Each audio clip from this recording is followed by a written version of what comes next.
Welcome to 5 Minutes with Liberty, and I'm your host, Liberty.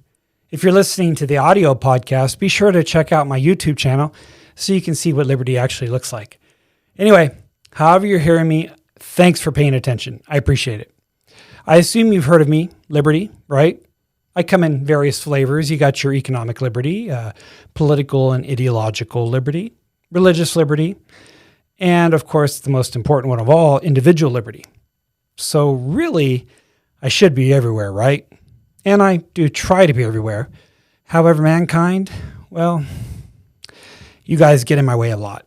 And some of you more than others. So I figured since everyone else and their grandma is doing a podcast, I might as well do one too, right? Just so people don't forget who I am, because I'm essential for a healthy, functioning society. So let's start out by telling you a little bit about my origins. I'm roughly about 200,000 years old, give or take.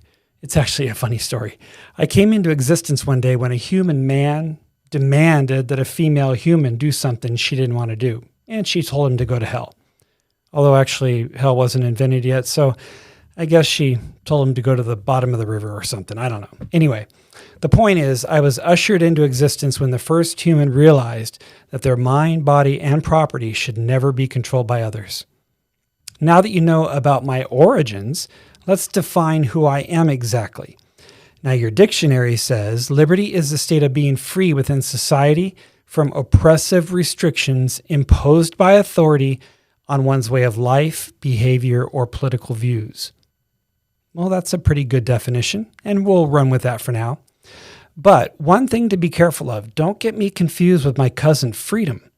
Now, freedom is the ability to do as you please if you have the will and ability to do it without restrictions.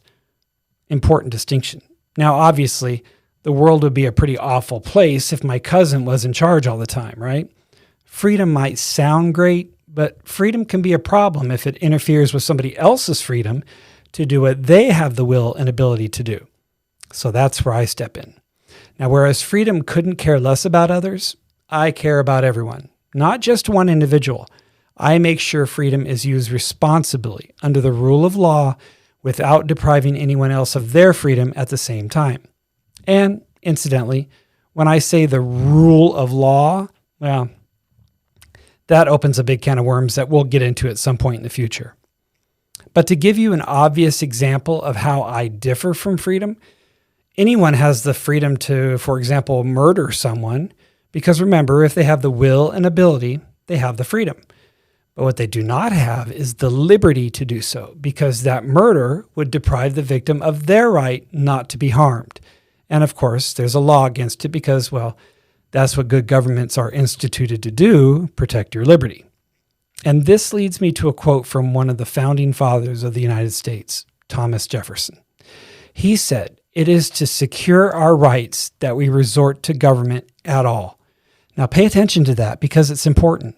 It is to secure our rights that we resort to government at all, which means that that is the entirety of their function, according to Thomas Jefferson. And that's what I'm all about, folks, securing your rights. Okay, but that naturally leads us to another question, doesn't it? What exactly is a right? Despite the rhetoric of those folks that, well, think with their heart instead of their head, a right isn't something that a politician just declares that you have and presto changeo, it's your right. That's not how rights work, at least not when it pertains to liberty anyway. When we're talking about me and the rights that I protect, a right can only exist if it imposes no obligation upon another human other than the obligation of non-interference. Now remember that term because it's important. The obligation of non-interference. So if you're labeling something a right and it imposes a duty upon someone else for you to claim it, well, by definition, it is not a right. It would be more like a demand or a wish. And if we start treating demands and wishes as rights, well, there would be no rest for prostitutes and ice cream makers. Let's just put it that way. Okay, so you might ask, why do I, Liberty, need my own podcast? Well, I don't know if you're aware of this. Some of you might be, but it seems that most of you aren't. I am being attacked and marginalized like never before. Not since the days of kings and queens lopping the heads off peasants on a whim have humans and I been so separated from each other. So really, I'm doing this podcast to defend myself. It's called 5 Minutes with Liberty because it's designed to give you quick and shareable clips that go over each of the biggest political, economic, and social issues of the day. But I'll be giving you my opinion on it. How does Liberty view a particular subject? Everyone is so bombarded by the opinions of politicians and political parties or journalists and talking heads, but hardly anyone knows or even cares how things square with me, Liberty. How do I view the issue? Because your freedoms as humans and your ability to pursue the things that bring fulfillment in your life, it's all predicated on me, Liberty. Without me, you and your society are screwed, or you're China, to put it another way. So in each of my podcasts, I'll be selecting stories from the daily news cycle to discuss and comment on and tell you how I view it. I'll only talk about one news item or issue per podcast to keep it short and sweet. And of course, I'll be focusing on events or news wherein I'm under attack in some way. So when I see in the daily news where I'm being trampled on or usurped or mischaracterized or denigrated or ignored, I'll shine a glaring spotlight on it so that you, the voter, can be aware of what's happening from a nonpartisan perspective, because I'm a disinterested third party. Liberty has no prejudice. I don't see race. I don't see religion. I don't see money. And I really couldn't care less about your tweets. All I care about is to see everyone's need to control their own existence fulfilled, so that you have the ability to conduct your life the way you want to conduct it, free from interference from others, to do and say what you want or think without fear of retribution, without fear of violent actions designed to trample your voice. Bottom line, you can't experience happiness in life without liberty. I protect each and every one of you equally. And without me, I guarantee you will get a society that is tyrannized by the loudest or the richest or most violent, or even worse than all of those, the ones with the most votes, your politicians. These are the people that you should be able to trust to protect your liberty. But they're typically the ones that steal it from you every chance they get, from local to national government and everything in between. Liberty must win, or you all will lose.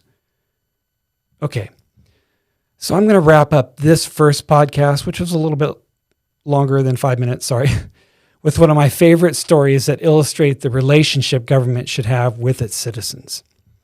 When Alexander the Great came to the town where the philosopher Diogenes lived, he was anxious to meet the famous man of philosophy. Diogenes, in case you didn't know, was a very wise philosopher, but he was known for sleeping in a barrel on the streets and pretty much living like a stray dog. So when Alexander the Great finally found him, of course, he was laying down in the street. He approached the famous philosopher and stood over him, blocking the sun in the process. Alexander introduced himself, and then in order to impress the philosopher, he asked Diogenes if he could do anything for him. All he had to do was ask, anything, and it would be his. Diogenes is said to have replied, "Yes, stand aside, you're blocking the sun." Folks, this is all anyone should require from their government. Do not stand between me and the sun. And what is that called? We went over it a moment ago. The obligation of non-interference. In other words, please just leave me alone. And one last thing. It's a quote that I think will be the motto for 5 Minutes with Liberty. It's a quote from Ayn Rand, a towering intellect when it comes to understanding exactly how important liberty is to mankind. She said, "Contradictions do not exist. Whenever you think you are facing a contradiction, check your premises. You will find that one of them is wrong." She's right. Liberty is the foundational premise to all matters between humans. If there is a conflicting premise with liberty, that premise is wrong, no matter what it is, because liberty is always, always right. Think about that next time you read the daily news. Thank you so much for your time. Oh, hey, if you want one of these snazzy Liberty shirts, the link is in the description if you're watching on YouTube. Please share, subscribe, comment, and if there's a like button, hit it. Thank you. I appreciate it. Until next time, thanks for giving liberty a chance.